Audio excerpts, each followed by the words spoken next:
Hyderabad BRS senior నాయకుడు మహమ్మద్ ప్రయాజ్ మనతో ఉన్నారు. ఆయన అడిగి తెలుసుకునే ప్రయత్నం చేద్దాం. చెప్పండి సార్, రాష్ట్ర సర్కారు మాజీ ముఖ్యమంత్రి కేసీఆర్కు కాళేశ్వరం ప్రాజెక్టు మీద నోటీసులు పంపించడం అనేది జరిగింది. దీన్ని ఎట్లా చూస్తారు? కాళేశ్వరం మీద నోటీసు పంపవలసిన అవసరం ఏముంది రేవంత్ రెడ్డికి?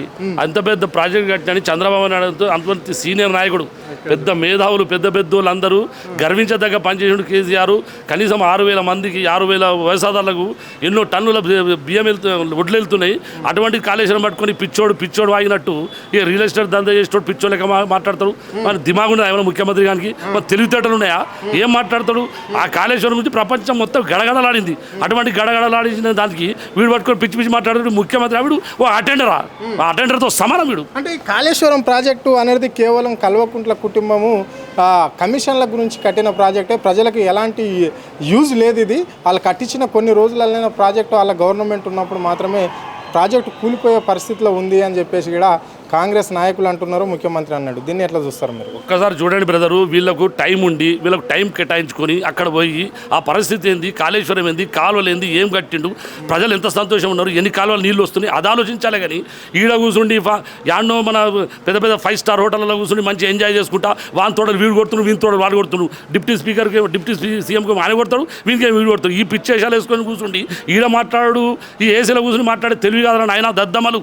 మీరు మంత్రులు ముఖ్యమంత్రులు ఉంటే తక్షణం అక్కడ పోయి మొత్తం చూసి మొత్తం ఇంట్రాగేషన్ చేసి మొత్తం ఇన్వెస్టిగేషన్ చేసి దాని తర్వాత మీరు మాట్లాడి దాని సమాధానం చెప్పేందుకు మా చిన్న లీడర్లను చిన్న కార్యకర్తలను దంచి పాడేంత మేమే చాలు, పెద్ద మనిషి దాకా ఎందుకు పోతున్నాడు? ఇంకా బీఆర్ఎస్ పార్టీ ఖతం అయిపోయింది. ఇక్కడ ఈ రాష్ట్రంలో బీఆర్ఎస్ పార్టీ ఉండనే ఉండదు, చీలికలు అవుతున్నాయి అని చెప్పేసి కాంగ్రెస్ సోషల్ మీడియాలో విపరీతమైన ప్రచారాలు చేస్తున్నారు. ఈ ప్రచారాలు వాస్తవమేనా? దీన్ని ఎట్లా చూస్తారు మీరు? ఒకటే సారు నాశనాక అంగంతేడా అంటారు హిందీలో సామెత. వీళ్ళకు ఎగరరాక అంగంతేడా అంటే వాకిల్ వంకర ఉందని అంటాట. వీళ్ళకు ఏషమేక 2 నెలలు నువ్వు ఏం పని చేసావు బాబు? నువ్వు ఇచ్చిన పథకాలు ఏంది, ఏమేమన్నా చేసినావా? మొత్తం గవర్నమెంట్ ఫెయిల్యూర్ ఉంది. నువ్వు చెప్పులతోటి స్వాగతం పలుకుతురు, చీపురు గడ్డలతో కొడుతురు. ఆ పరిస్థితి ఆలోచించుకుంటా మా ఎంబడి పడుతుందిరా. ప్రజలెంబడి పని చేయను, ప్రజలెంబడి పని చేసి ఒక మంచి పేరు తెచ్చుకొని మంచి సీఎంగా ఉండు. ఇక అవిష్ పెట్టుకొని మా గవర్నమెంట్ పోయింది వీళ్ళు ఏం చేస్తారు?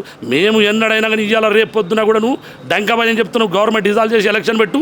రేపు 117 స్థానాల్లో 117 స్థానాలు కేసీఆర్ బ్రహ్మాండంగా మెజార్టీ తెచ్చి సీఎంగా ప్రమాణ స్వీకారం చేస్తాడు. అంటే 10 ఏళ్ల వరకు కాంగ్రెస్ పార్టీ ఇక్కడ అధికారంలోకి ఉంటుంది అని చెప్పేసి ఆయన గంట పదంగా ఇక్కడ చెప్పడం అనేది జరిగింది. ఇక్కడ బీఆర్ఎస్ పార్టీ లేకుండానే కేసీఆర్ ఆనవాళ్ళు లేకుండా చేయడం నా లక్ష్యం, చేస్తాను అని చెప్పేసి ఇక్కడ సీఎం చెప్పడం అనేది జరిగింది కదా. ఒక్కడిన్నటి బ్రదరు, ఆయన తోడి కాదు, ఆయన తరం తోడి కాదు. ఎంత పెద్ద మేధావులు, ఎంత మంచి యోధులు ఏం చేయలేదు. ఈయన మాట్లాడితే ఈయన ఏమన్నాడు? వచ్చిండు గుడ్డిలాడతా అదాడతా ఇదాడతా ఎన్నో తీర్ర చేసిండు. హరీష్ రావు ఎంబడి పెట్టాడు, ఆయన కేసులు పెడతాడు. కేటీఆర్ గారు ఎంబడి పడ్డాడు, ఆయన మీద పెట్టిండు. కౌశిక్ అన్ని పెట్టిండు. ఇక లాస్ట్కి ఏం లేదు పబ్బం, ఇక దీని ఎంబడి పడ్డాడు. ఇతంది లాస్ట్ టర్ము, ఇది లాస్ట్ ముఖ్యమంత్రి. ఇక జీవితంలో మళ్ళీ జన్మనిస్తే చెప్పలేము కానీ ఇక ఈయన జీవితంలో కాంగ్రెస్ రాదు, ఈయన ముఖ్యమంత్రి కాడు. అంటే చివరిగా ఇంకో విషయంకి వచ్చేస్తే ఇక్కడ 6 గ్యారెంటీల ముచ్చట ఏంటి? ప్రభుత్వము ఇప్పటికే 18 ఏళ్ళు ఇక్కడ ఈ రాష్ట్రాన్ని పాలిస్తుంది. మరి ప్రజలు ఏ విధంగా, అంటే వాళ్ళు ఇస్తున్న 6 గ్యారెంటీలలో అన్ని పథకాలు ప్రజలకు అందుతున్నట్లన్నా? ఒక్కడిన్నటి బ్రదరు, కేసీఆర్ గారు ముఖ్యమంత్రి ఉన్నప్పుడు ఎవరు పథకాలు అడగలే, ఎవరు ఇమ్మని అడగలే. ఎన్నో పథకాలు పెట్టాడు, సక్సెస్ఫుల్ చేసిండు. ప్రతి ఒక్క పథకం అడగని దానికి కూడా ఇచ్చిండు. ఆడిపిల్ల పసుపు పోతే బయటకు వచ్చేదాకా, పిల్లలు ఎత్తుకొచ్చేదాకా అన్ని పథకాలు కేసీఆర్ పథకాలు, కేసీఆర్ కిట్ అని పెట్టిండు, అన్ని పెట్టిండు. ఈ దొంగ వచ్చి అబద్ధాలు ఆడి తులం బంగారం ఇస్తా అని, ఆ ఆడిపడుచులకు డబల్ పైసలు ఇస్తా అని, ఎన్నో అబద్ధాలు చెప్పి స్క్రూటీలు ఇప్పిస్తా అని ఎన్ని దొంగ మాటలు చెప్పినవరా ఆయన ముఖ్యమంత్రి? నువ్వు ఆడకెళ్ళి వచ్చినావు, ఈ దొంగ మాటలు ఆడ చేసినావు, ఈ దొంగేశాలు రియల్ ఎస్టేట్లో పోయి బ్రోకర్ చేసినట్టు చేసినవరా. మొత్తం తెలంగాణ రాష్ట్రాన్ని ముఖ్యమంత్రి అనేటోడు ఒక దిగజాడుతనానికి ఒక నిదర్శనం మన తెలంగాణ ప్రజలకు. ఫయాజ్ గారు ఇక్కడ ముఖ్యమంత్రి కూడా ఒక మాట అన్నాడు, అంటే నేను ఎక్కడ ఏ పథకాన్ని ఆపినా కేసీఆర్ పెట్టిన పథకాలు అన్ని రాష్ట్రంలో ఇంప్లిమెంట్ అవుతున్నాయి. షాదీ ముబారక్, కళ్యాణ లక్ష్మి, వృద్ధులకు పెన్షన్ ఇస్తున్నా, మళ్ళంటే ఆరోగ్యశ్రీ పథకం, రైతులకు రైతు భరోసా పైసలు గిడిస్తున్నా. ఏ పథకం ఆగింది? ఎందుకు ఇంత బీఆర్ఎస్ నాయకులు కావాలని ప్రభుత్వం పైన బురదలే ప్రయత్నం చేస్తున్నారో నాకు అర్థం పట్టడం లేదు అని చెప్పేసి ముఖ్యమంత్రి అంటుండు. తప్పు ఒకటే నా ముఖ్యమంత్రి అనేటోడు ప్రజలు రావాలి, మొదలు పోవాలి. గోదాములేండి వానలేసి వాన పడుతుంటే వడ్లన్నీ నానిపోయి దాని మీద కప్పుకుంటా ఏడ్చుకుంటా రైతులందరూ ఆత్మహత్యలు చేసుకుంటారు. ఈయన 2 నెలలలో కనీసం 200-300 మంది ఆత్మహత్యలు అయినాయి. ఈయన గురించి ఎంత బాధపడుతున్నారు. రైతుల పైసలు లేకుండా విలువలు అడుగుతున్నారు. రోజులు ఎట్ట కడుతున్నాయి, వాళ్ళ జీవితాలు ఎట్ట కడుతున్నాయి. పెద్ద ప్రాబ్లంలో పోతుంది గవర్నమెంట్. ప్రతి ఒక్కడు రూపాయి లేకుండా ముఖంలో కళ లేకుండా అయిపోయింది.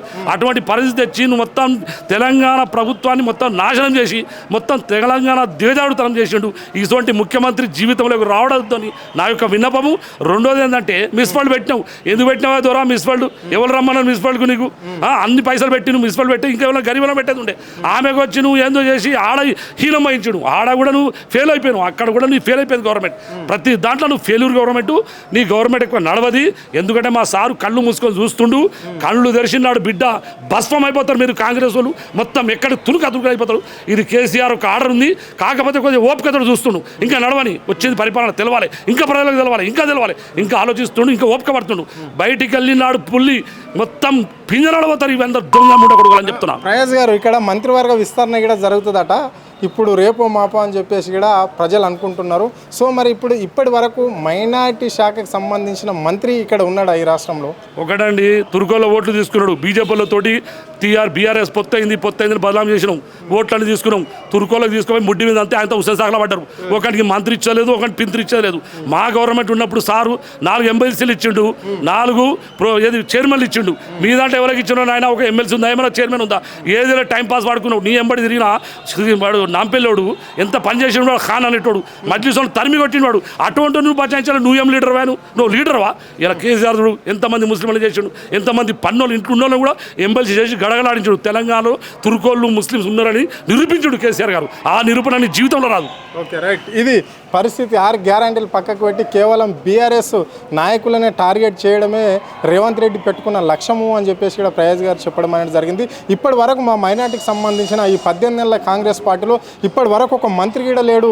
గతంలో మాకు ఎమ్మెల్సీలు ఉండే, నామినేట్ పోస్టులలో మేము ఉంటే మంత్రి కూడా ఇక్కడ చలమని అయ్యారు. కానీ ఇప్పుడు మా కాంగ్రెస్ ప్రభుత్వం ఎందుకు మైనార్టీ ఓట్లు వేసుకొని మమ్మల్ని ఎందుకు ఇంత ఇబ్బంది పెడుతుందో అర్థం లేదు అని చెప్పేసి కూడా ఆయన స్పష్టంగా చెప్పడం అనేది జరిగింది. కెమెరా పర్సన్ రఘుతో అరుణ్, ఆద్య టీవీ, హైదరాబాద్.